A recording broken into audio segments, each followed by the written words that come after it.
హల్లెలూయా. కూర్చుండి.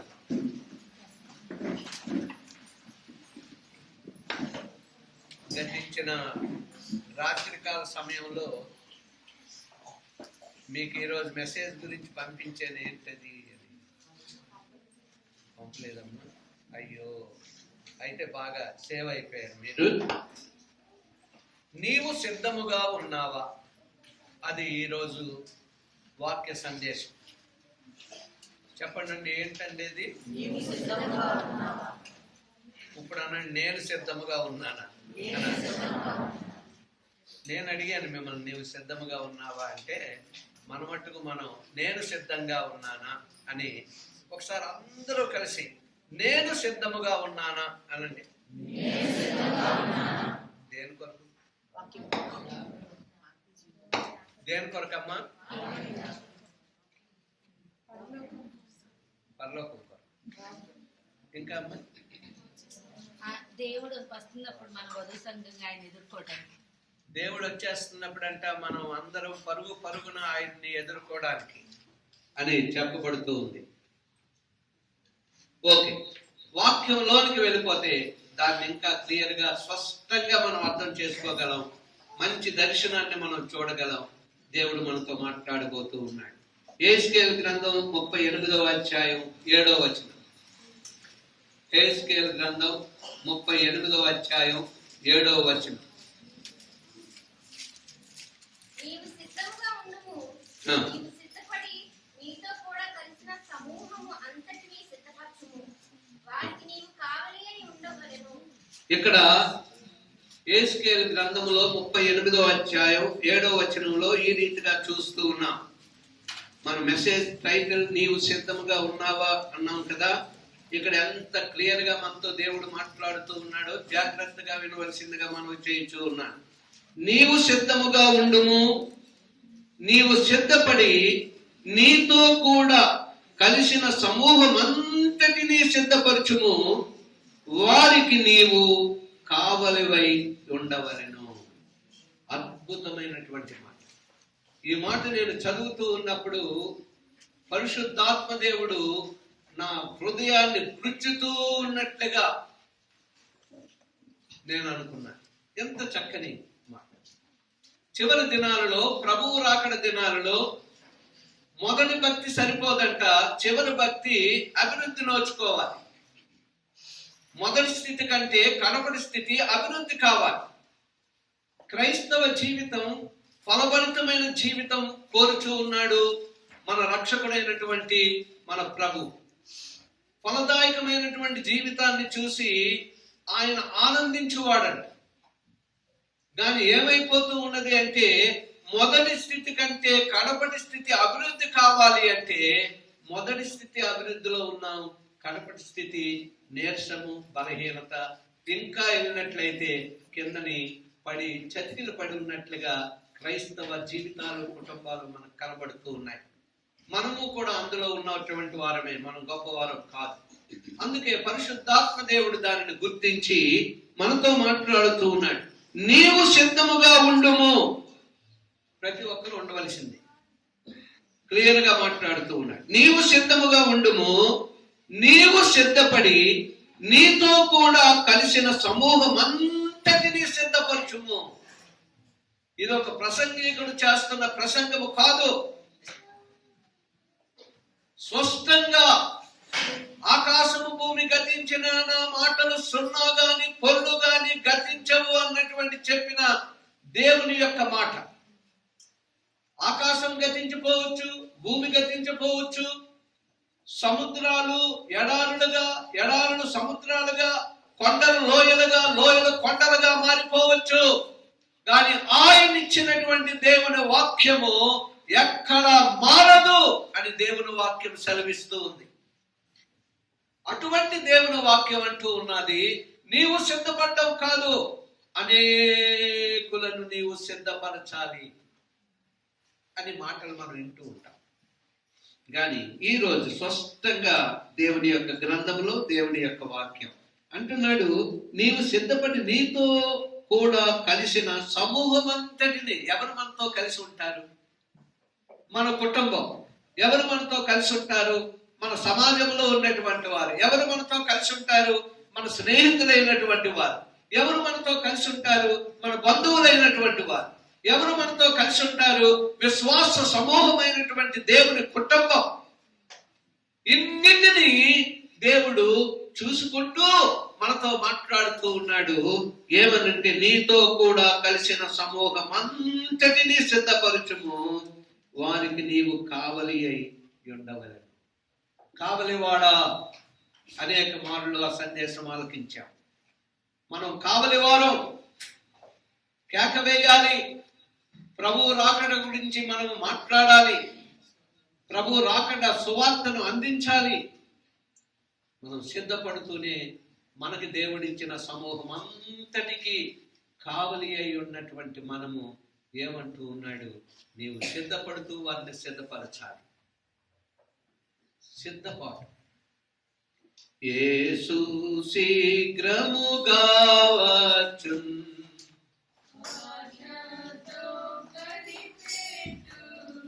ఏంటండి? ఆశతో కనిపెట్టాడు. యేసు శీఘ్రముగా వచ్చును, ఆశతో కనిపెట్టుడి. కలపండి. వచ్చునేమో అర్ధరాత్రి అందేమో, ప్రొద్దుగృంకి వచ్చునేమో అర్ధరాత్రి అందేమో, ఉదయాంబు కోడి కోతలపుడు వచ్చునేమో కనిపెట్టుడి. ఉదయాంబు కోడి కోతలపుడు వచ్చునేమో కనిపెట్టుడి. యేసు శీఘ్రముగా వచ్చును, ఆశతో కనిపెట్టుడి. యేసు శీఘ్రముగా వచ్చును, ఆశతో కనిపెట్టుడి. హల్లెలూయా. ప్రియమైనటువంటి దేవుని సంగమా, దేవుని వాక్యం మనం ఇప్పుడు వినుచు ఉన్నాం. యెహెజ్కేలు 38:7, నీవు సిద్ధముగా ఉండుము, నీవు సిద్ధపడి నీతో కూడా కలిసిన సమూహం అంతటినీ సిద్ధపరచుము, వారికి నీవు కావలి అయి ఉండవలెను. రెండో ఒక్క వాక్యం చూసుకుందా. మత్తయి సువార్త 24వ అధ్యాయం 44వ వచనం. మత్తయి సువార్త 24:44. మీరు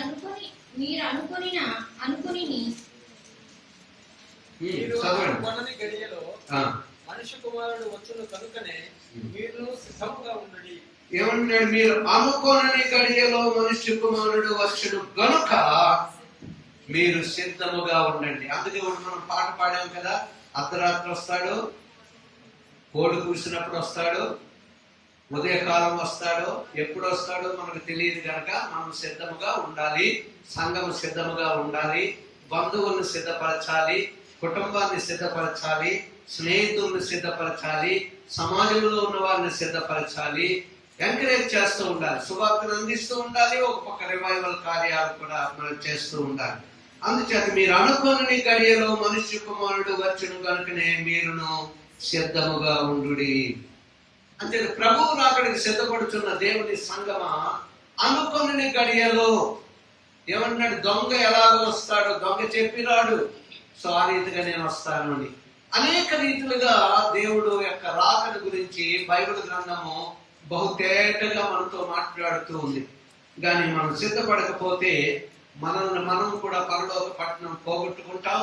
అనేకులకు మనమే ఆటంకపడ్డగా ఉండి వెళ్ళవలసిన వారిని కూడా వెళ్ళకుండా చేస్తాం. మనం కావలి వారం అంట. కావలి వారు ఎప్పుడు కూడా సిద్ధపాటుని చెప్పాలి. ఏదైనా వస్తా ఉంటే విజిల్ వేసి చెప్పాలి.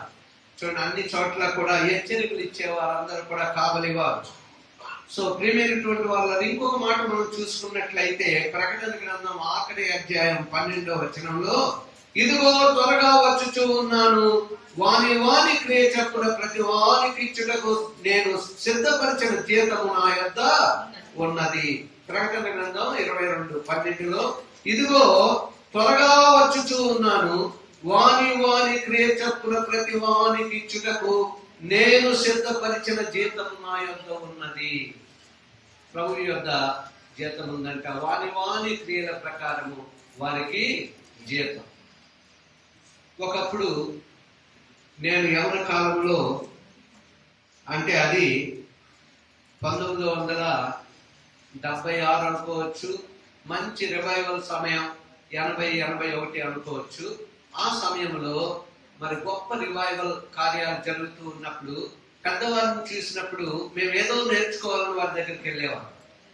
అప్పుడు వారు మాకు చెప్పారు, అన్న మరి పరలోకంలో మా స్థానం ఏదండి, ఎలా ఉంటుంది, వాని వాని క్రియలు చెప్పున మనకి జీతం అన్నారు కదా అంటే, అతను ఏమన్నాడంటే, అక్కడ నువ్వు చీపురు పట్టుకోవాలనుకుంటున్నావా అన్నాడు.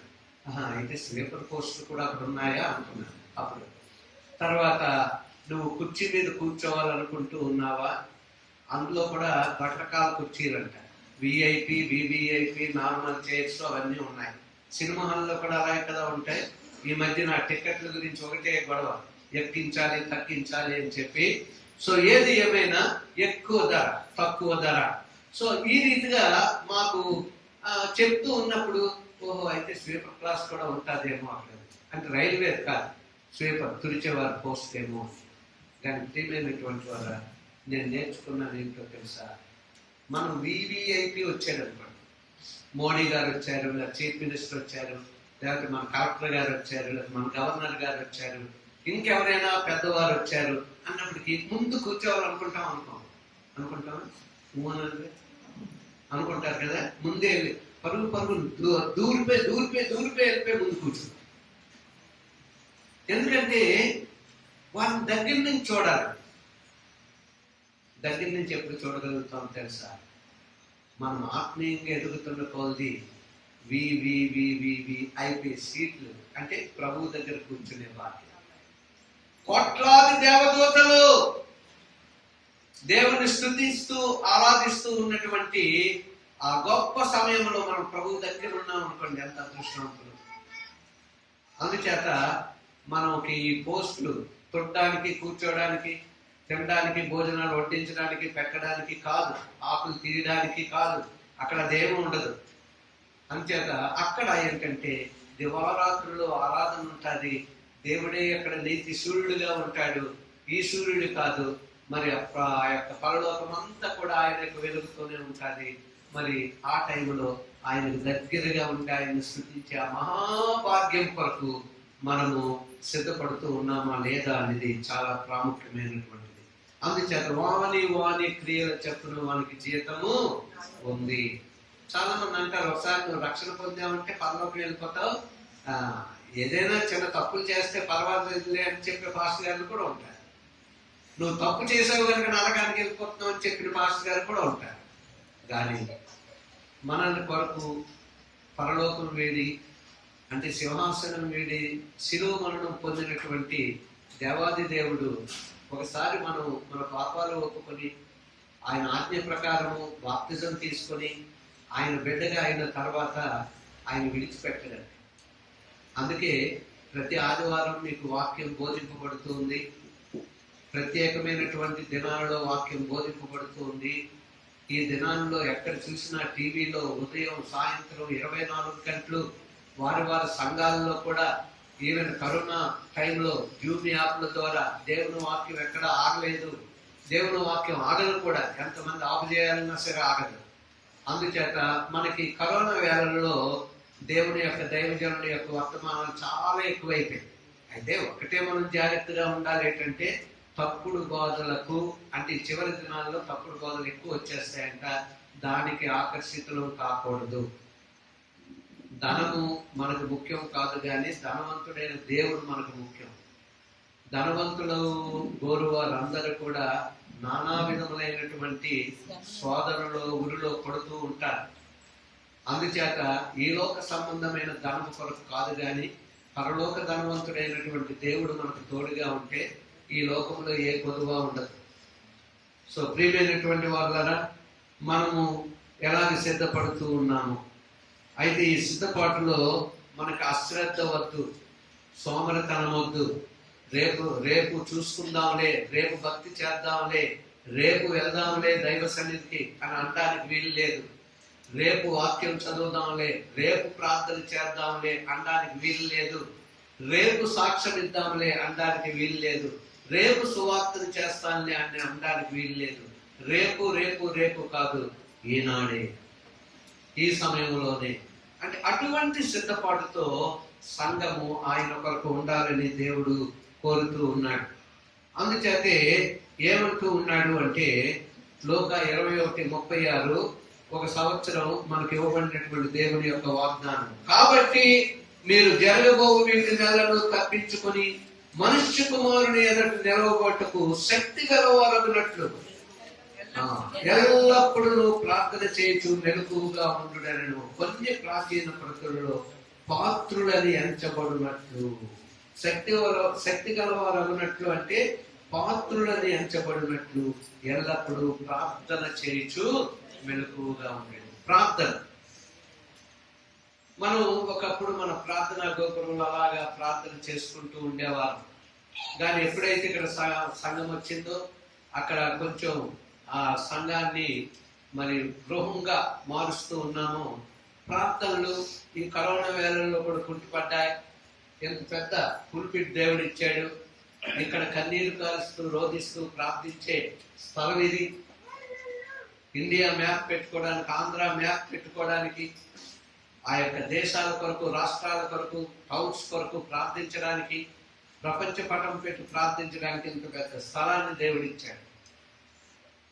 అయితే ఒక ప్రత్యేకంగా ప్రార్థనా గోపురం ఇక్కడ లేదు. దాన్ని తొందరలో కట్టాలి అనుకున్నాం. మరి కట్టగలమా కట్టలేమా? పర్మిషన్ ఇవన్నీ కూడా కష్టమైనవే. అయినప్పటికీ దేవుడి కృప ద్వారా మరి ఆ రేకులు షెడ్ వేయడానికి దేవుడు కృప చేస్తూ ఉన్నాడు. మీరు చూస్తూ ఉన్నారు. ప్రార్థిస్తూ ఉండండి.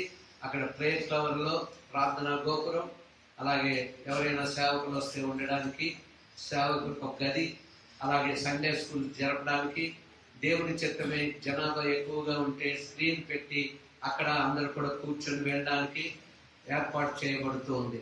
అందుచేత ఈ విషయాలన్నింటిని బట్టి మీరు ప్రార్థన చేయండి.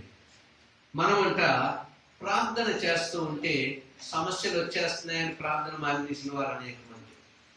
అవును, ప్రార్థన చేస్తే సాతాన్ని నిన్ను ప్రార్థన చేయనివ్వడు. ప్రార్థన చేయకపోవడం వల్ల శ్రమలు వస్తాయి. శ్రమలు వచ్చాయని ప్రార్థనని విడిచిపెట్టే రీతిగా సాతానుడు చేస్తూ ఉంటాడు.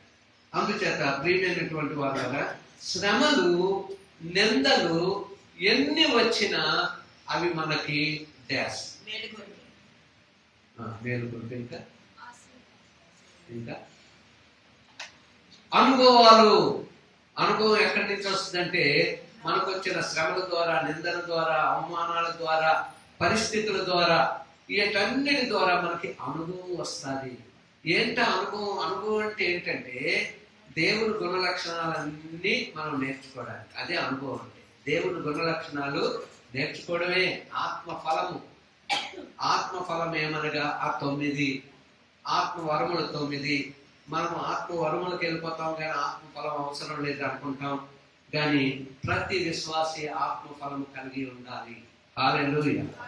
చిన్నపిల్లలు ఎవరైనా ఆత్మఫలం తెలిసిన వారు ఉన్నారా? ఫుల్గా 9 చెప్పగలరా? లేచి నిలబడినారా?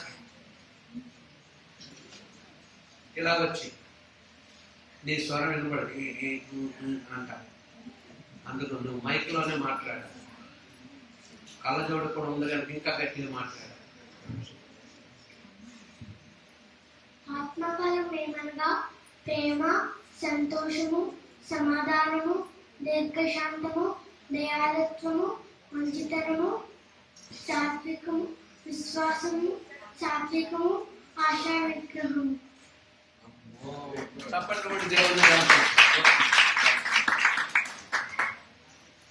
తాతయ్య కంటతా పెట్టాడు. ఇప్పుడు తాతయ్య మన మధ్యలో లేరు కానీ మనమే ఆలస్యంగా కంటతా పెట్టాం. సో ప్రియమైనటువంటి వాళ్ళరా, మనకి అనుభవాలు రావాలంటే శ్రమలు రావాలి, ఆటంకాలు రావాలి, ఎన్నో అవమానాలు రావాలి, ఎన్నో పరిస్థితులు, అటువంటి పరిస్థితుల్లోని మనం అనుభవాల్లోనికి వెళ్తాం. అందుకే లూకా సువార్త 9:23 ఏమంటూ ఉన్నాడు, మరియు ఆయన అందరితో ఇట్లనెను, ఎవడైనను నన్ను వెంబడింపగోరిన ఎడల తన్ను తాను ఉపేక్షించుకొని ప్రతిదినము తన శిలువను ఎత్తుకొని నన్ను వెంబడింపవలెను.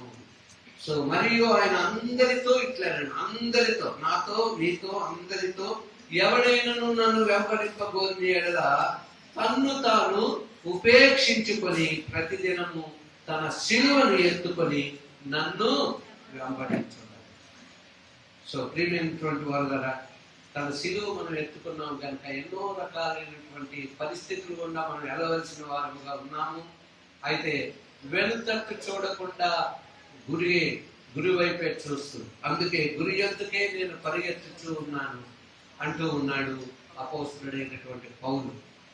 మరి నా కొరకు మరి జీవ కిరీటం ఉంది అని చెప్తున్నటువంటి వారు, విశ్వాసమును కర్తయ్య దాన్ని కొనసాగించేవాడైన యేసు వైపు చూచుచూ నేను పరిగెత్తుతూ ఉన్నాను పద్యపు రంగంలో అన్నటువంటి అపోస్తలుడైన పౌలు మాటలను మనము జ్ఞాపకం చేసుకుందాం. ఎక్కడి నుంచి మొదలు పెట్టామంటే మనం సిద్ధపడి, అదంతా మీకు జ్ఞాపకం ఉందా? వచనం ఏంటి చెప్పండి, అలా నా వైపు చూస్తూ. మీరు ఏమంటున్నారు తెలుసా? ఏ స్కేలు అంటే ఎవరైనా చెప్తే చెప్పేద్దామని. ఇప్పుడు చెప్పండి కరెక్ట్ గా. 38వ అధ్యాయం 7వ వచనంలో దేవుడు మనతో మాట్లాడి ఉన్నాడు, సిద్ధపాటు. కానీ మనం ఎక్కడెక్కడికో వెళ్ళిపోయాం, ఇప్పుడు సిద్ధపాటు దగ్గరికి వస్తూ ఉన్నాం. చూడండి, నిర్గమకాండం 34వ అధ్యాయం 2వ వచనం. నిర్గమకాండం 34వ అధ్యాయం 2వ వచనం నేను చదువుతాను, మీరు చూడండి.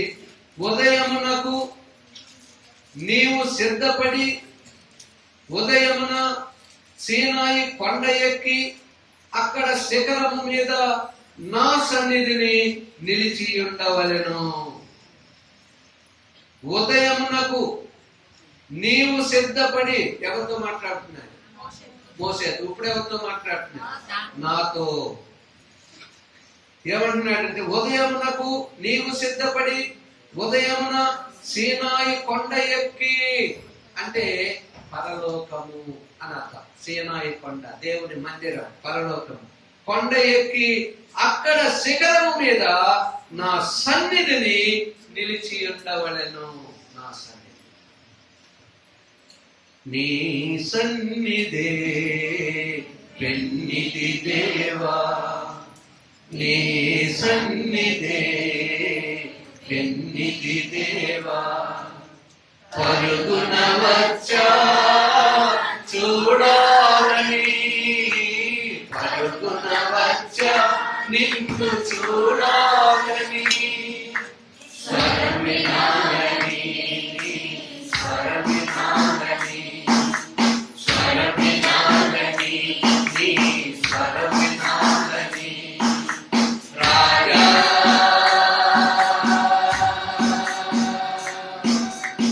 యేసు రాజా, రాజా యేసు రాజా. హల్లెలూయా. నీ సన్నిధి ఏం చేయబడాలండి? పాట పాడారు కదా ఇప్పుడే. నీ సన్నిధే ఏమ్మా? గట్టిగా చెప్పమ్మ, నువ్వు ఇలా తీసి చెప్పు. శామ్యాలు చెప్పు. నీ సన్నిధి మీకు అర్థమైందా? మీకు అంటే మీకు వచ్చి కనుక అర్థమైంది, రాని వాళ్ళకి అర్థం. నువ్వు చెప్పు. నీ సన్నిధి పెన్నిధి. హల్లెలూయా. నువ్వు ముద్దుగా చిన్నగా మాట్లాడు, మగవాళ్ళం కదా గట్టిగా మాట్లాడు. ఏం చెప్పాం? మీ ముగ్గురు చెప్పండి ఏం కావాలి? మొత్తం ఈ గ్రూప్ అంతా చెప్పండి ఏం కావాలి? పెన్నిది అంటే అర్థం ఏంటి? చూసారా, ఆగిపోయారు. పెన్నిది పెన్నిది పెన్నిది అంటే పెన్నిది అంటే అర్థం ఏంటి? హత్తుకోవడం అంటే అదే నాకు గొప్పది అని, నీవే నాకు గొప్పవాడు. పెన్నిది అంటే అర్థం ఏంటండి? గొప్పవాడు, నీవే నీవే నీవే నీవే.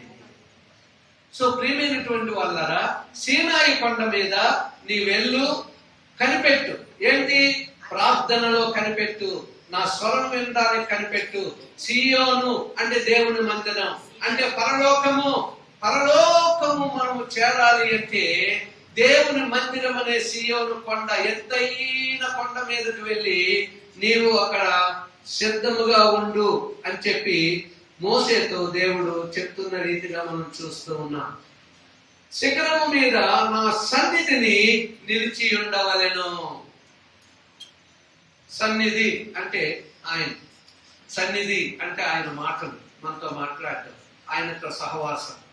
సన్నిధి అంటే ఆయన మనతో మాట్లాడటం, మన దగ్గరే ఉన్నాడు మాట, మనతో మాట్లాడుతూ ఉన్నాడు. సో ప్రియమైనటువంటి వాళ్ళారా, మనం అనేక మారులు ఉదయకాల ప్రార్థన గురించి ఒక రెఫరెన్స్ చదువుతూ ఉంటాం కీర్తనలో. చెప్పండి ఏంటి ఆ కీర్తన?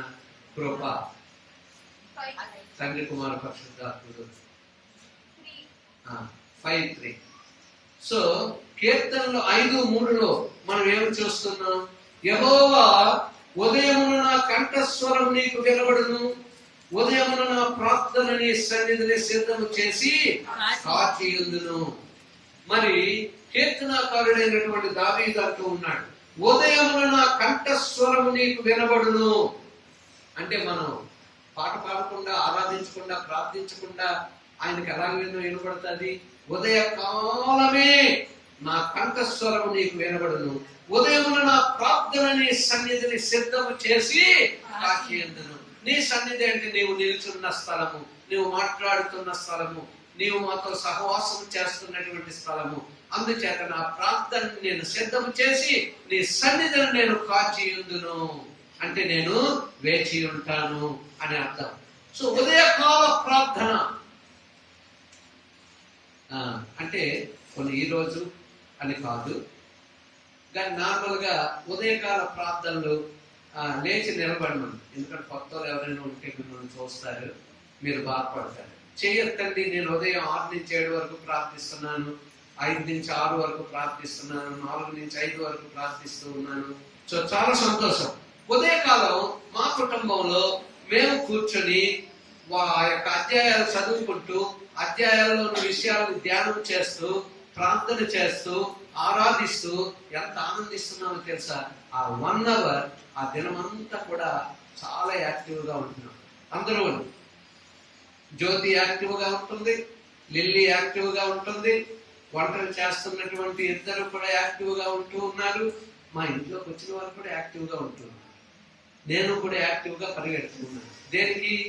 ఉదయకాలము ప్రార్థన ద్వారా మా యొక్క ఉదయకాలం మొదలు పెడుతూ ఉన్నాం. ఆయన సన్నిధి మేము అనుభవిస్తూ ఉన్నాం. సోమరితనమును తీసివేసి ఉన్నాడు. ఉదయకాల ప్రార్థన తర్వాత ఈ చర్చికి చాలా స్పీడ్ గా వచ్చేస్తుంది, స్పీడ్ గా నడుచుకొని వెళ్ళిపోతున్నాను. నడుచుకొని స్కూటర్ అండి అంటే వద్దండి అంటున్నాను. స్కూటర్ అంటే వద్దండి అంటున్నాను. అంటే ఏమొచ్చింది? నాలో ఉత్తేజం, శక్తి, బలం, నడాలి అనే ఆశ, పరిగెట్టాలి అనే ఆశ. సో ప్రియమైనటువంటి వాళ్ళరా, ఆరోగ్య విషయంలో దేవుడు కాపాడుతాడు, ప్రతి అవసరతను తీరుస్తాడు, ఆత్మీయంగా బలపరుస్తాడు, ఆత్మీయంగా ఎదిగే కృపను కూడా దేవుడు ఇస్తాడు. ఉదయకాల ప్రార్థన అది ఈ యొక్క దావీదు కీర్తనలో దావీదు కీర్తనాకారుడు అంటున్నాడు, యెహోవా ఉదయమున నా కంఠస్వరం నీకు వినబడును, ఉదయమున నా ప్రార్థన నీ సన్నిధిని సిద్ధము చేసి కాచియుందును. ఎందుకు ప్రార్థన అవసరము? ఈ రోజు బాప్తిజం తీసుకున్నటువంటి వారు కూడా చాలా జాగ్రత్తగా వినాలి. మన బలహీనతలన్నీ కూడా తీసివేసుకున్న తర్వాత ప్రభు దగ్గరకు వద్దాము అనుకుంటున్నాం. కానీ దేవుడు అంటూ ఉన్నాడు, నీ బలహీనతలు నువ్వే తీసివేసుకున్నట్లయితే పరలోకం నుంచి నేను దిగి రావాల్సిన ఆవశ్యకతే లేదు. నీవు నీ బలహీనతలను వదులుకోలేకపోతున్నావు, నరకానికి దగ్గర అయిపోతూ ఉన్నావు. నువ్వు నా బిడ్డవు గనక, నిన్ను నేను కన్నాను గనక, నేను నా పరలోకాన్ని వదిలిపెట్టి, అంటే ఆ సింహాసనం వదిలిపెట్టి శిలువ దగ్గరికి వచ్చాడు. ఆ శిలువే మనకి మోక్షాన్ని ఇవ్వడానికి, అక్కడే ఆయన బలియాగం, ఆయన త్యాగం, ఆయన ప్రేమ ఎంత అద్భుతమైనటువంటిదంటే మనల్ని బలపరిచాడు. మన యొక్క పాపాల నుంచి, బలహీనతల నుంచి విడుదల ఇవ్వడానికి ఆ గొప్ప త్యాగం ఆయన చేశాడు. ఏమంటూ ఉన్నాడు? నన్ను నీ హృదయంలోనికి తీసుకో, నీ బలహీనతలను తొలగిస్తాను, నా వెలుగు ద్వారా నీ చీకటిని దూరపరుస్తాను, నా వెలుగు ద్వారా నా పరిశుద్ధతను నీలో ఉంచుతాను అని చెప్పి దేవుడు మాట్లాడుతూ ఉన్నాడు. సో ప్రియమైనటువంటి వాళ్ళ సాతానుడు ఏం చేస్తా ఉంటాడంటే, మనల్ని ప్రార్థింప నీయకుండా ఏం చేస్తాడు? ఉదయాన్నే మనం లేచిన తర్వాత సాతానుడు కాళ్ళు నొప్పులుగా ఉన్నాయి, ఒళ్ళు నొప్పులుగా ఉన్నాయి, కొంచెం పడుకొని అరగంట ప్రార్థన చేయలేను, 5 నిమిషాలే చేసుకుంటాను ప్రభు, నీకు అన్నీ తెలుసు కదా అని చెప్పి అన్నప్పటికీ అలా అనగానే గొరకడం మొదలవుతాయి. అంటే సాతానుడికి నువ్వు చోటు ఇచ్చావు కనుక గొరకడం మొదలై, ఏమంటే లెగండి అనగానే అదేంటంటే నేను అరగంటలో లేపుతా ఉంటాను. ఎంత లేపుతున్నా మీ గొరకల సౌండ్ ఎక్కువ అవుతుంది, నా స్వరం తక్కువ అవుతుంది, మీరు లేవలేకపోతూ ఉన్నారు అని చెప్పగానే అప్పుడు లేచిపోయి ప్రార్థన లేదు, ఏమీ లేదు, స్పీడ్గా వెళ్తూ గుమ్మాన్ని గుద్దుకొని గోరు ఊడిపోయి అప్పుడు అయ్యో బాబు అంటా ఉంటే, ఏంటంటే ఆ తొందర మీకు దేనికంటే ఉద్యోగం మానేసినా పర్వాలేదు, వ్యాపారం మానేసినా పర్వాలేదు, మీరు బాధపడతా ఉంటే నాకు బాధ అండి అని చెప్పి కొంగు చింపేసి, అమ్మ లేదు అంత అలాటోలిక్ లేదు కదా, సీరియల్లోనే కొంగు చింపేసి తర్వాత కొంగు కాదు జేబురుమాలకు కూడా వెళ్ళాం, అలాగండి అని చెప్పి ఇలా తుడిచేస్తూ ఉంటాం, అది వస్తామంటే తుడిచేస్తూ ఉంటాం. అలాగే మనం నేర్చుకున్నాం. కానీ మనము కూడా అలాంటి వారు, ఎందుకంటే మనం సిద్ధపడలేదు కదా ప్రార్థనతో.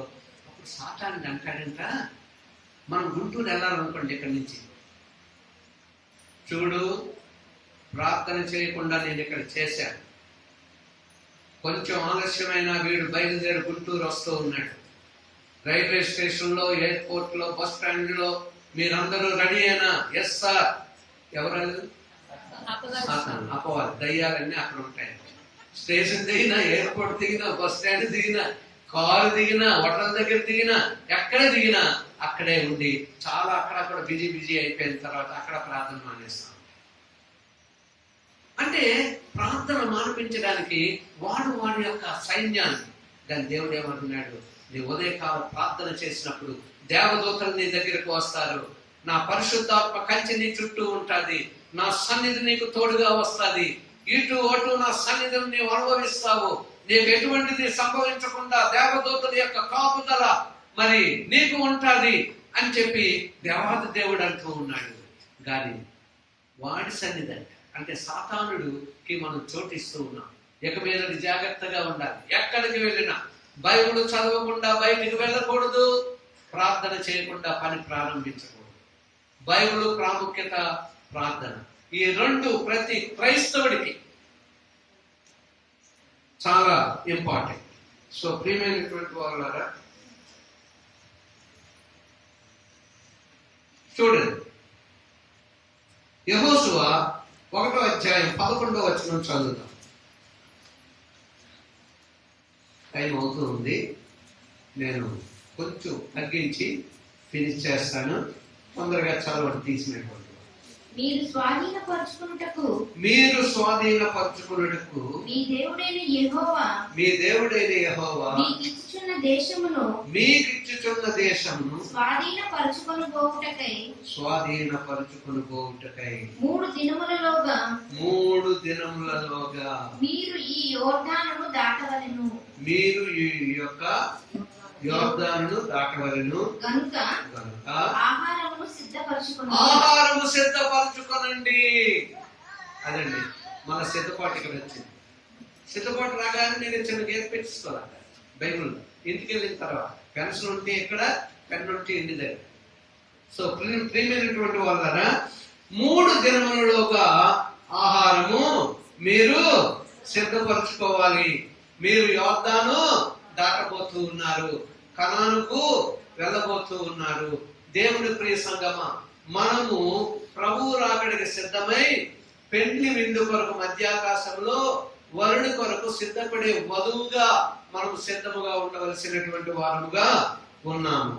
అంటే ఆహారము సిద్ధపరచుకోవడం అది దేవుని యొక్క వాక్యం. అందుకే సాతానుడు వచ్చేమన్నాడు యేసు ప్రభుతో, అబ్బా 40 దినాలు ఉపవాసం చేసావు, నువ్వు చాలా నీరసంగా కనబడుతున్నావు, కడుపులో అనిపించింది ఏంటి, ప్యాంటు జారిపోతుంది ఏంటి, శుభ్రంగా తినాలి, ఓహో ఆహారం లేదా, నువ్వు దేవుడు కదా, ఈ రాళ్ళను రొట్టెలుగా చేసుకొని, మంచి రొట్టెలుగా చేసుకొని, తీపి రొట్టెలుగా చేసుకొని పానీపూరి చేస్తుంది. తర్వాత బర్గర్స్ అంటారు. ఆ బర్గర్లు తిని బర్గర్ లాగా అయిపోతున్నారు అందరూ. సో అంటున్నారు తల్లులారా, మీ పిల్లలు బర్గర్ లాగా అవ్వాలి అంటే బర్గర్లు పెట్టండి. ఇదే మనం చూసుకుంటూ ఉన్నాము. కానీ అప్పుడు ప్రభు అంటూ ఉన్నాడు సాతానుని ఎదిరించడానికి, ఇది కాదు నాకు ఆహారము. ఏది నాకు ఆహారము? నా తండ్రి నోట నుంచి వచ్చు ప్రతి మాట నాకు ఆహారము. దేవుని గ్రంథంలో ఉన్న ప్రతి మాట నాకు ఆహారము.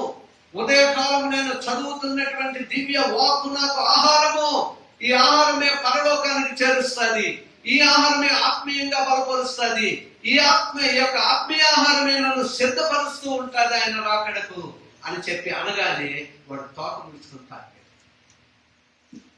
నువ్వు నేనేం చేస్తూ ఉన్నావు? సాతానికి చోటిస్తూ ఉన్నా, వాడు దోతలకు మనం చోటిస్తూ ఉన్నా.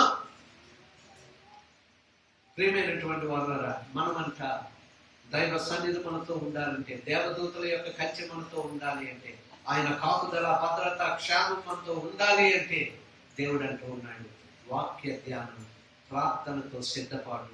ఈ రెండు కూడా మనకి చాలా ప్రాముఖ్యమైనటువంటివి.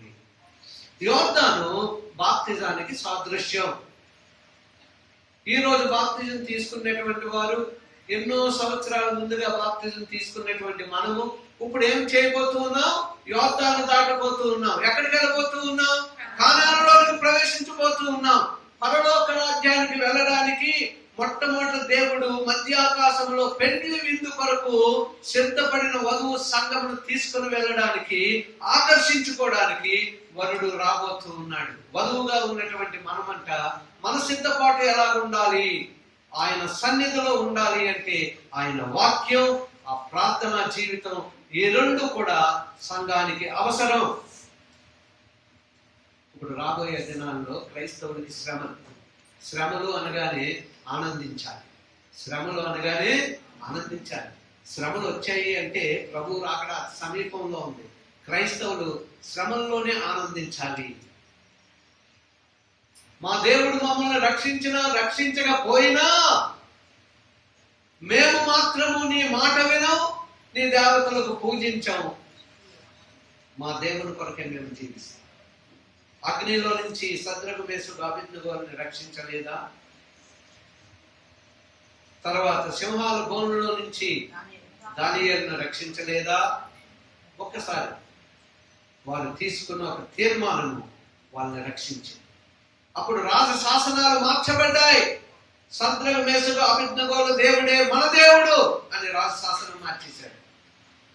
దానియేలును సింహాల బోనుల నుంచి రక్షించినటువంటి దేవుడే మన దేవుడు, ఆయన్నే కొలాలి అని రాజ శాసనం మారిపోయింది. శ్రమలు వచ్చినప్పుడు దేవుడు తన అద్భుత కార్యాలను చూపెట్టగలుగుతాడు. కానీ మీరు నేను మన సిద్ధపాటు ఎలా ఉండాలి అంటే దేవుని యొక్క వాక్య ధ్యానం, ప్రార్థనా జీవితం, ఈ రెండింటితోనే మన సిద్ధపాటు కలిగి ఉండాలి అని దేవుడు మనతో మాట్లాడుతూ ఉన్నాడు. ఇప్పుడు చాలా ఇంపార్టెంట్, బాప్తిజం తీసుకుంటూ ఉన్నప్పుడు మనం రోమ 6వ అధ్యాయం చదువుతూ ఉంటాం. అలాగే నిన్నటి దినం కూడా 9 మంది బాప్తిజాన్ని తీసుకుంటూ ఉన్నప్పుడు సోదరుడు ఇశ్రాయేలు రోమ 6వ అధ్యాయం చదివారు. రోమ 6వ అధ్యాయం తీయండి ఒకసారి. 6వ అధ్యాయం 4వ వచనం చదవండి. కాబట్టి తండ్రి మహిమ వలన క్రీస్తు మృతుల్లో నుండి ఎలాగ లేపబడినో అలాగే మనములో నూతన జీవం పొందిన వారమై నడుచుకున్నట్లు మనం బాప్తిజం వలన మరణములో పాలు పొందుటకై ఆయనతో కూడా పాతి పెట్టబడి. ఇక్కడ మనం చూస్తూ ఉన్నప్పుడు బాప్తిజం యొక్క సాదృశ్యం గురించి చక్కగా వర్ణిస్తూ ఉన్నాడు. ప్రతి బాప్తిజం దగ్గర మనం రోమ 6 చదువుతూ ఉంటాం. అంటే ఎలాగైతే ప్రభు పాపముల నిమిత్తమై చనిపోయి పాతి పెట్టబడి మళ్ళా జీవమును తిరిగి లేచి జీవాన్ని పొంది నూతనత్వం కలిగినటువంటి ప్రభువునే సాదృశ్యంగా పెట్టుకున్నట్లయితే మన పాత రోత జీవితం, పాప బురత వంటి జీవితం పాతి పెట్టబడ్డాదంట. మళ్ళా తిరిగి ప్రభువుని ఎలాగైతే దేవుడు లేపాడో మనల్ని కూడా అలాగే లేపాడంట. ఇప్పుడు నూతన జీవపు నటక మనం బాప్తిజం తర్వాత మన జీవితం నూతనముగా ఉండాలి. ఎందుకంటే పాపం పోయేను. ఇప్పుడు మనం వెలుగులోనికి, ప్రభు అయిన యేసు యొక్క వెలుగులోనికి మనం, అంటే వాక్యం యొక్క వెలుగులోనికి మనము వచ్చి ఉన్నాము. ఇప్పుడు 10వ వచనం చదవండి. ఏలయనగా ఆయన చనిపోవడం చూడగా ఆ.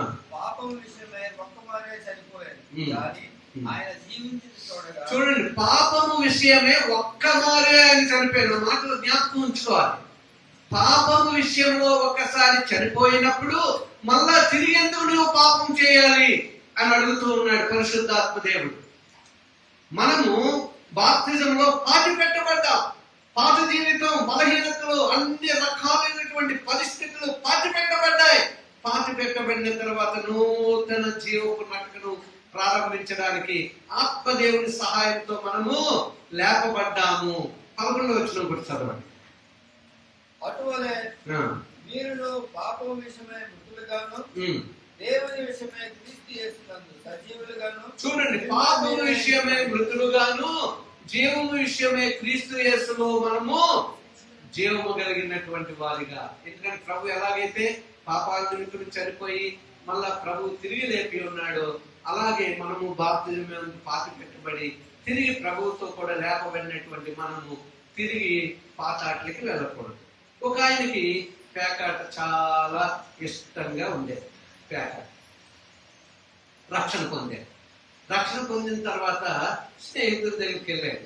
స్నేహితుడు, ఓహో రే నువ్వు బాప్తిజం తీసుకున్నావు అనేసి ఇలా మొక్కలు వేస్తే నువ్వురా కూర్చో అన్నాడు. మొక్కలు వేస్తే ఇలా పిల్లలందరికీ వచ్చు పండగ రాగానే మొక్కలు అంటే డబ్బులతో ఆడకపోవచ్చు కానీ పేకాట నేర్చుకున్న వాళ్ళే అందరూ ఉన్నారు. కొత్త వాళ్ళు కూడా, పిల్లలు కూడా, పెద్దలు కూడా. ఇంకోటి ఏంటండి ఆడతారు 2, 4, 24, 3, 1, 31. ఏంటిది? జల్దీ 5. జల్దీ 5 క్రైస్తవులు మంచి ఆటలే ఆడుకోవాలి కనుక జల్దీ 5. 4, 1, 41 అంటే అంత హ్యాపీగా ఇంకోసారి చెప్పండి హ్యాపీగా. సో ప్రియమైనటువంటి వాళ్ళరా, ప్రభువు రాకడ సమయంలో నీ ఆనందము నా ఆనందము ప్రభు వాక్య ధ్యానంలో, ప్రార్థన జీవితంలో, విశ్వాసంతో సహవాసంలో, క్రీస్తుతో సహవాసముతో ఈ రీతిగా ఆత్మీయ జీవితాన్ని కొనసాగించే ఆనందంలోనికి మనం వెళ్ళాలి కానీ మిగతా లోక సంబంధమైన ఆనందానికి వెళ్ళకూడదు. అప్పుడు అతను అంటున్నాడంట, నాకు చేతులు లేవు అని. నాకు చేతులు లేవు అంటే ఇదేంటో చేతులు ఉన్నాయి కదా అని అన్నాడు. అయితే దానికంటే ముందు నేను ఒక మాట చెప్తాను. నూనె ఎవరైనా నా తలకి రాస్తే, చాలా ఒత్తిగా ఉంటుంది కదా నా తల, నూనె ఎవరైనా నా తలకి రాస్తే నాకు చాలా హ్యాపీగా ఉంటాను. పాస్టర్ గారితో అంటాను, కొంచెం దొరదేసుకున్నట్టుంది నూనె రాయను. నూనె రాస్తూ ఉంటే కొంచెం మద్దనా చెయ్యు అంటాను. చేతులతో ఇలాగ అంటా ఉంటాను. మీ అందరికి నిద్ర వస్తున్నట్టుంది, నూనె రాసి రాయలాగంటే ఎలా వస్తుంది? నిద్ర వస్తూ ఉంటుంది. అయితే పాస్టర్ గారు అన్నారు, నూనె నేను రాస్తాను, చేతులతో మీ చేతులు ఉపయోగించి ఇలాగ అనుకోండి అన్నాడు. నాకు చేతులు లేవు అన్న. అయితే నేను నూనె రాయను. అయితే ఇక్కడ మనం చూసుకుంటూ ఉన్నప్పుడు పేకాట ఆడిన వ్యక్తి, నిత్యము పేకాటలో కూర్చున్న వ్యక్తి, నిత్యము తాగుతున్నటువంటి వ్యక్తి, నిత్యము ఈ చేతులతో పాపం చేస్తున్నటువంటి వ్యక్తి నాకు చేతులు లేవు అన్నారు. రే నీకు ఉన్నాయి కదా, ఏటిని ఇది రా కూర్చో అంటే, నిన్నటి వరకు ఆ చేతులు వేరు, ఈ రోజు ఈ చేతులు నా ప్రభువుకి ఇచ్చి ఉన్నాయి. ఈ రోజు ఈ చేతులు ప్రభువుకి ఇచ్చి ఉన్నాను. ఈ చేతులు పేకాట ఆడటానికి, సిగరెట్లు తాగడానికి, కైనీళ్ళు వేసుకోవడానికి, ఇంకేదో చేయడానికి ఆ పనులకి చేతులు వాడబడ్డాయి. ఈ చేతులు నా పనులు. సో ప్రియమైనటువంటి వాళ్ళరా, మనకి పాత చేతులు కాదివి, పాత కన్నులు కాదివి, పాత చెవులు కాదివి. ఎవరైనా గుసగుసలాడుతూ ఉంటే అక్కడికి వెళ్ళి మనం అక్కడే ఆలకిస్తాం. ఎవరి గురించి ఆలకించామో మరి వాళ్ళ గురించి 10 మందికి మనం చెప్తా ఉంటాం. ముఖ్యంగా ప్రియమైనటువంటి వాళ్ళరా, స్త్రీలు స్పెషల్లీ అంటే మనం జబ్బు చేస్తుంది కనుక అన్నేమో అనుకోకూడదు. ఏదైనా ఒక విషయం చెప్తే ఇంకా ఆ విషయం వాళ్ళు చెప్పిన వరకు ఉండలేదు, మరి ఇంకా అది అసాధ్యం మాట. అందుకని మా అమ్మగారు చెప్పిన కథ ఎప్పుడు నాకు జ్ఞాపకం ఉంటుంది. మంచి యుద్ధ సమయం, ఇంకా 2-3 నెలల్లో యుద్ధానికి ఎవరో రాజు రాబోతూ ఉన్నాడు. మంత్రి గారితో రాజు అన్నాడు, మంత్రి, నా భార్య నీ భార్య అందరిలాంటి వారు కాదు, చాలా చక్కని వారు. ఏంటి రాజు, మనం ఎలాగో వాళ్ళు అలాగే రహస్యంగా ఉంటారు వారు అంటే. మంత్రి అన్నాడంట, నీ భార్య మరేమో నాకు తెలియదు కానీ నా భార్య మాత్రం కాదు. అప్పుడు రాజు ఏమనుకుంటాడంటే, నా భార్యనే పొగడుతుంది అని మంత్రిని కూడా పొగడు. లేదు, నా భార్య నీ భార్య చాలా. ఓహో అలాగా అని చెప్పేసి ఇంటికి వెళ్ళిపోయి తల్లికి వచ్చిన వాళ్ళ పడుకున్నాడండి మంత్రి. సాయంత్రం 10 సార్లు వచ్చి, ఏమండి ఏమైంది, రాజుగారు ఏమన్నారు, మీ దగ్గరికి ఎటువంటి డ్యూటీ వచ్చింది, సాల్వ్ చేయలేకపోతున్నారా, నేను సాల్వ్ చేయగలను చెప్పండి అంటా ఉంటే, నీతో చెప్పకూడదు, నువ్వు అందరితో చెప్పేస్తాను. అంటే చెప్పండి పర్వాలేదు, నేను ఎవరితో చెప్పను. రాజుగారు కోటలోనికి తెల్ల కాకి వచ్చింది. ఏం కాకండి, తెల్ల కాకి. అందరికి చెప్పదు సుమ, మంచివారేనండి, నేను ఎవరికి చెప్తాను, మళ్ళా చెప్పండి. రాజుగారి కోటలోనికి తెల్ల కాకి వచ్చిందా అందంట అనేసి ఎప్పుడో నాకు 1 గంట 2 గంటల తర్వాత కోనేటికి వెళ్తారు నీరు తేడా. అంతే, ఆయన చెప్పాడో లేదో వంటగదిలోకి వెళ్ళి బింది పట్టుకొని వెళ్ళిపోయింది. వెళ్ళిపోయి స్నేహితులు అందరూ కూడా, ఏంటి వదిన ఈ ఉదయాన్నే వచ్చావంటే, ఏంటి వదిన ఇలాగ వచ్చావంటే, ఏదో రాత్రి ఉంటామంటే, ఏంటి అలా ఉంటున్నావు చెప్పు వదిన అంటే, ఎవరికి చెప్పక చుమా, రాజుగారి కోటలోనికి తెల్లకాకి వచ్చింది. రాజుగారి కోటలో ఆవిడ వెళ్ళంట, నువ్వెవరికి చెప్పక చుమా రాజుగారితో అంటే. కరెక్ట్ గా మధ్యాహ్నానికి రాజుగారి కోట అంతా కూడా స్త్రీలతో ముట్టడి. ఏదో చూడాలని ఈ యొక్క బట్టలు ఏమో అంటున్నారంటే, వీళ్ళందరూ ఏంటి జనం. రాజుగారికి కూడా తెలిసిపోయిందంట. రాజుగారు బయటకు వచ్చి అంటున్నారంట, ఏంటి జనం అంటా ఉంటే, ఏంటి తెల్లకాకి వచ్చిందంటే మీ కోటలోకి తెల్లకాకి వచ్చిందంటే. అంటే ఈ లోపుని మంత్రి గారికి, ఏవయ్యా నువ్వు రాలేదు, నా కోట చుట్టూ ఏంటి స్త్రీలు అంటే. అప్పుడు లోనికి వచ్చి అన్నాడంటే, మా ఆవిడ గురించి చెప్పారు కదా, అది ఎంతో మంచిదని, చాలా సంతోషం, నేను చాలా ఆనందించాను. కానీ ఇంటికి వెళ్ళిన తర్వాత తలనొప్పి వచ్చిన వాళ్ళు పడుకొని, ఎవరికీ చెప్పొద్దు రాజుగారి కోటలో తెల్లకాకి చూడటానికి జనాభా అందరూ కూడా. అందుకు ప్రియమైనటువంటి వాళ్ళగా, మనము ఈ లోక సంబంధమైన స్త్రీలుగా మీరు ఉండకూడదు. వధువు సంఘము, పురుషులు స్త్రీలు ఏకరీతిగా దేవుని వాక్య ప్రకారము జీవించాలి. పురుషులైనా స్త్రీలైనా మనము వధువు సంఘమే, మనందరం కూడా. అందుచేత ప్రియమైనటువంటి వాళ్ళగా, చివరి దినాలలో మనం ఉన్నాము. మనందరము కూడా ప్రభువు మాట చెప్పాలి, ఒకరిని ఎంకరేజ్ చేయాలి, ఒకరి రక్షణ మార్గంలోనికి నడిపించాలి. ఈ రీతిగానే మన జీవితాలు కొనసాగించాలి, సిద్ధపడాలి, అనేకులను సిద్ధపరచాలి. మనము కావలి వారిగా ఉన్నాము. వారి ఆత్మలకు కావలి వారు, స్నేహితుల ఆత్మలు, బంధువుల ఆత్మలు, అలాగే మన సమాజంలో ఉన్నవారు అందరూ ఆత్మలు. అది మనం కావలి వారంగా ఉన్నాము కనుక మనము వారిని సిద్ధపరచాలి. మనం సిద్ధపరచు అని చెప్పి ఈ విషయాలని మనం యోర్దాను దాటడానికి, పరలోకానికి వెళ్ళడానికి అంటే కానానికి వెళ్ళడానికి మనం ఏం చేయాలి అంటే సిద్ధపడాలి. దేంతో సిద్ధపడాలి? ఆహారాన్ని సిద్ధపరచుకో అంటే దేవుని యొక్క వాక్యముతో, మరి సందేశములతో నీవు నేను సిద్ధపడాలి. చివరి మాట చెప్పి నేను ముగిస్తాను. ఆదికాండం 46:29. ఆదికాండం 46:29. యోసేపు తన రథమును సిద్ధం చేయించి తన తండ్రి అయిన ఇజ్రాయేలుని ఎదుర్కొనుటకు గోషేనుకు వెళ్ళి అతనికి గోషేను అంతేనా? గోషేనుకు ఎవరు వెళ్ళారు? యోసేపు వెళ్ళాడు. ఎవరు వెళ్ళారండి? ఎలా వెళ్ళాడు? గుర్రం మీద మాట, అంతేనా? రథం మీద. రథానికి ఏముంటాయి? గుర్రాలు ఉంటాయి కదా.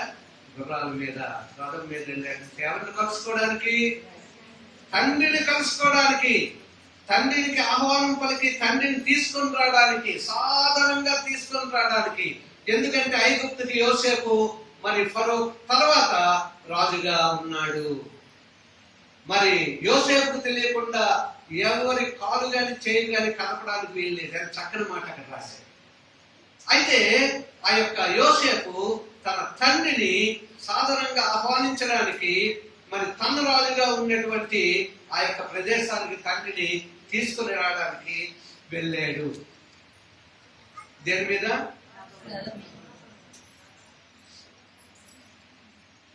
రథం మీద వెళ్ళాడు. తండ్రిని స్వాగతం పలకాడు. అయితే ఏలియా దేవుడు వేటిని పంపి ఏలియాని తీసుకుని వెళ్ళాడు? అగ్ని గుర్రాలని. ఎందుకు మర్చిపోయారు మీరు? అగ్ని గుర్రాలు ఏమొచ్చాయండి ఏలియాని తీసుకుని వెళ్ళడానికి? అగ్ని రథాలతో సిద్ధముగా ఉన్నారంట. అగ్ని రథాలు దిగి వచ్చాయంట. తన దాసుడైనటువంటి గొప్ప ప్రవక్త అయినటువంటి ఏలియాని పరలోకానికి తీసుకుని వెళ్ళడానికి, తండ్రి దగ్గరికి తీసుకుని వెళ్ళడానికి, తన తండ్రిని ఆహ్వానించడానికి యోసేపు దేని మీద వెళ్ళాడండి? గుర్రపు రథం మీద వెళ్ళాడు. ఏలియాని పరలోకానికి తీసుకుని వెళ్ళడానికి దేవుడు ఎవరిని పంపాడండి?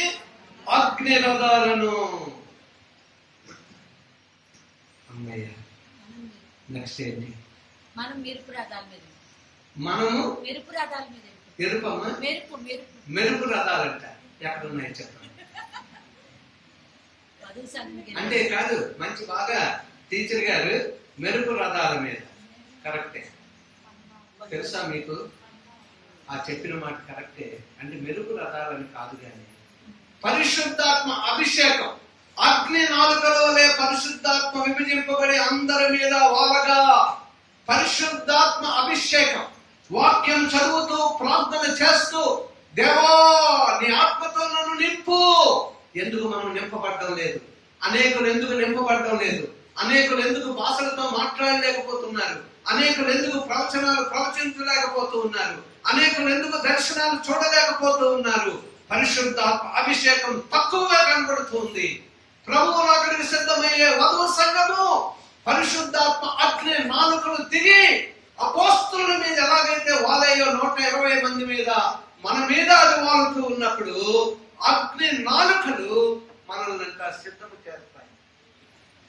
సో ప్రియమైనటువంటి వాళ్ళ పరిశుద్ధాత్మ అభిషేకం 2022లో ప్రవేశించక ముందే మనకి ఒక్కరోజే ఉపవాస ప్రార్థన శుక్రవారం, కానీ రేపటి నుంచి సోమవారం నుంచి మీరు 1-2 రోజులు ప్రకటించుకోండి. ఇంటి దగ్గర భోజనం లేకుండా ప్రకటించుకోండి, భోజనం చేసి ప్రకటించుకోండి, మీ ఇష్టం. నువ్వు భోజనం చేసావా భోజనం చేయలేదా అని దేవుడు అడగడు. ఆయన సన్నిధిలోనే ఉన్నావా లేదా అది దేవుడు అడుగుతాడు. ఆయన ప్రేమిస్తూ ఉన్నాడు. నీ కడుపుని మార్చుకోలేకపోతే భోజనం చేయి. కడుపు నిండా తినేవాడు సగం తిను, ఎందుకంటే లేకపోతే నిద్ర వచ్చేస్తుంది. కానీ ప్రభు సన్నిధిలో ప్రతి ఒక్కరు ఈ యొక్క సోమవారం, మంగళ, బుధ, లక్షవారం 4 రోజులు నీ ముందున్నాయి. శుక్రవారం మళ్ళీ మనందరం ఇక్కడ కలవబోతూ ఉన్నాం. ఈ 4 రోజులు మీ జీవితాలు, భార్య, భర్తలు, పిల్లలు, కుటుంబాలతో కలిసి. కరోనా వచ్చింది, ప్రపంచమంతా ఒకసారి రుచి చూసింది. కరోనా యొక్క వ్యాధి ప్రపంచం తల్లడిల్లిపోయింది. ఇప్పటి వరకు ప్రపంచం ఏకమైన దాగిరాలు అసలు ఎక్కడా కూడా లేవు. మొట్టమొదటి కరోనా వచ్చింది. United nations of organisation UNO ముందుకు వచ్చింది. మరి ప్రతి ఒక్కరికి అర్థమైంది, ఎంత పెద్ద ప్రపంచం ఉందా, ఇటువంటి పెద్ద లీడర్స్ ఉన్నారా, ఎంతమంది లీడర్స్ ప్రపంచం అంతటి కొరకు ఆలోచిస్తూ ఉన్నారా, అన్ని దేశాలు యుఎన్ఓలో ఉన్నాయా, ఎన్నెన్నో కార్యాలు అని ఇప్పటి వరకు తెలుసుకోలేనటువంటి వారు అనేకులు తెలుసుకుంటూ ఉన్నారు. వన్ నేషన్ గా రాబోతుంది. ONE one nation earth. ప్రపంచమంతా కలిసి ఒక 10 మంది పెద్ద దేశాలు కలిసి ఈ ప్రపంచాన్ని పాలించబోతూ ఉన్నాయి. ఈ 10 మందికి మళ్ళీ ఒక రాజు రాబోతూ ఉన్నాడు. సో ప్రియమైనటువంటి వాళ్ళ తొందరలో రాబోతూ ఉన్నాడు. దేవుని గ్రంథం మనకి మాట్లాడుతూ ఉంది, మనకు ముందుగానే తెలియజేసి ఉంది. చాలా జాగ్రత్తగా ఉందాం. సాతాను కుయుక్తులకు మనం లోబడకుండా ఉందాం. నీవు నేను అగ్ని రథాలతో, అంటే పరిశుద్ధాత్మ అభిషేకం మనకు కావాలి. పరిశుద్ధాత్మ అభిషేకం. నీవు భాషలు వస్తే ఇంటి దగ్గర ఉన్నప్పుడు భాషలతో నువ్వు మాట్లాడు, కొద్ది సమయం గడుపు. భాషలు రాలేనటువంటి వారు, ప్రభు ఆ ఎక్స్పీరియన్స్ నాకు దయచేయు అను. అందుకు ఆ రీతిగా భాషలతో మాట్లాడుతూ ప్రభు సన్నిధిలో మనం గడుపుదాం. ప్రవచనాలు ప్రవచిద్దాం. ఇంటిలో నువ్వు ప్రవక్తనివి అవుతావు. ఎందుకని దేవుడు చెప్పాడు. ఇవన్నీ కూడా సంఘ అభివృద్ధి కొరకు దేవుడు సంఘంలో ఉన్న ప్రతి వ్యక్తికి ఒక్కొక్క తలాంతుని ఇవ్వబోతూ ఉన్నాడు. ఆత్మఫలము అందరిలో ఉండాలి. అందుచేత 9 ఆత్మఫలమైనటువంటి ఆ ఫలము మనం అందరం కలిగి ఉండాలి. అందులో ఉన్నటువంటి గుణ లక్షణాలన్నీ అవి ప్రభువువి. ఆత్మ వరాలన్నవి అవి మనం పొందుకొని ఆయన పరిచర్యలో వరాలను వాడుకొని అనేకులను ప్రభు మార్గంలోకి నడిపించాలి. అంచేత నీలో నాలో పొదువైనది ఒక్కటే, అది పరిశుద్ధాత్మ అగ్ని. ఆ అగ్ని చేత నీవు, అందుకే దేవుడు అంటున్నాడు, నీవు బాప్తిజం, నీటిలో బాప్తిజం పొందగానే ఆత్మ వరమును నీవు పొందుతావు. ఇక మీదట నీవు నడవవు, ఆత్మ నిన్ను నడిపిస్తాది. అందుచేత ప్రియమైనటువంటి వాళ్ళారా, అటు ఇటుగా ఉన్నటువంటి శిష్యులందరూ ఆత్మ పొందిన వెంటనే వాళ్ళలో ఐక్యత వచ్చింది, వాళ్ళలో ప్రేమ వచ్చింది. వారందరూ కూడా చేయి పట్టుకొని దేవుని యొక్క పరిచర్య ఘనంగా చేశారు.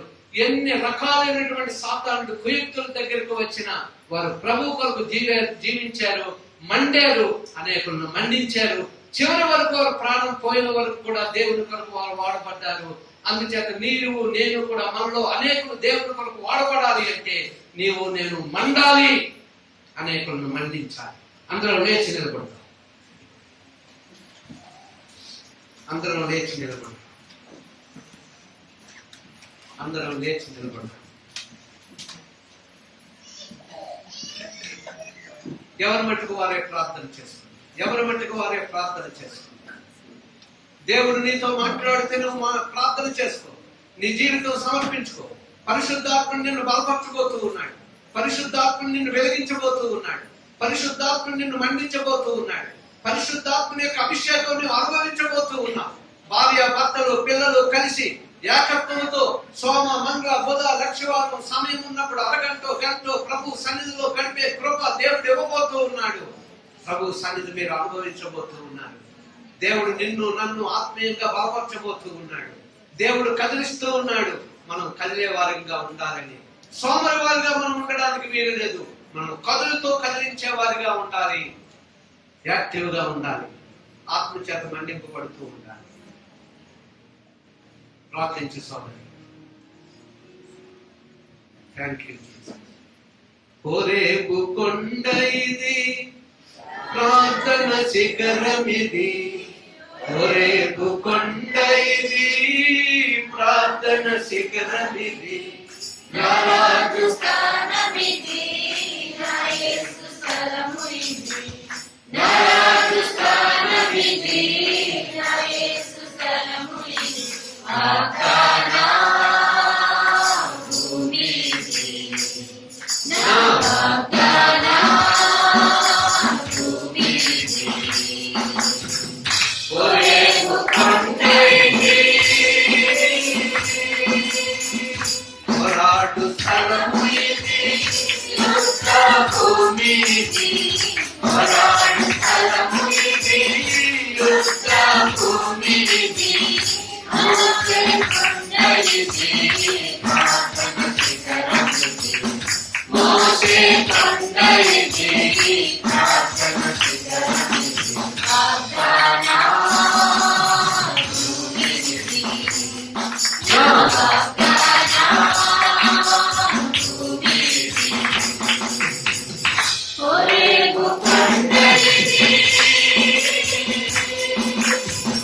పాత్రుడైన మా ప్రియ పరలోకపు తండ్రి, నీవు మాతో మాట్లాడినందుకే వందనాలు.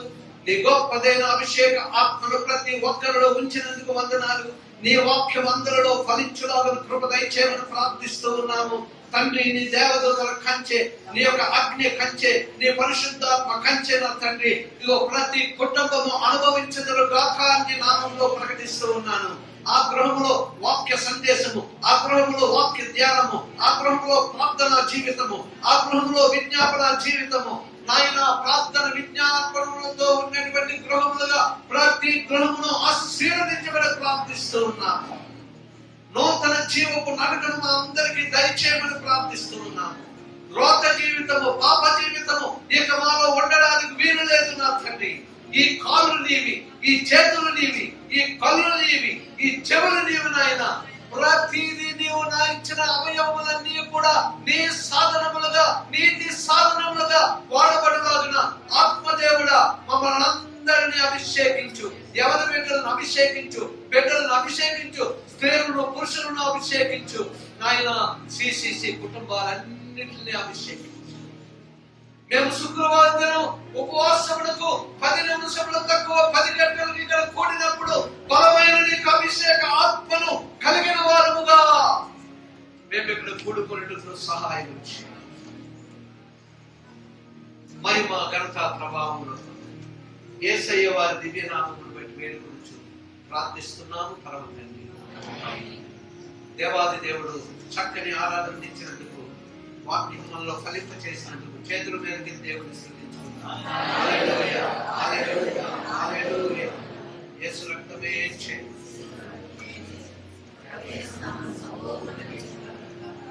ఆమేన్.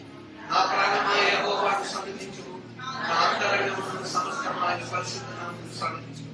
నా ప్రాణమా యెహోవాను స్తుతించుము, ఆయన చేసిన ఉపకారములను దేవుని తొట్టిల్లకుండా కాపాడుకు సర్వశక్తి కలిగిన దేవుని ప్రేమ, ప్రభు అయిన యేసుక్రీస్తు వారి కృప, పరిశుద్ధాత్మ దేవుని యొక్క దివ్య సన్నిధి సహవాసము, ఆయన రాకడకు మనల్ని సిద్ధపరుస్తూ అనేకులను సిద్ధపరిచేవారుగా తీర్చిదిద్ది నడిపించి బలపరిచి కాపాడును గాక.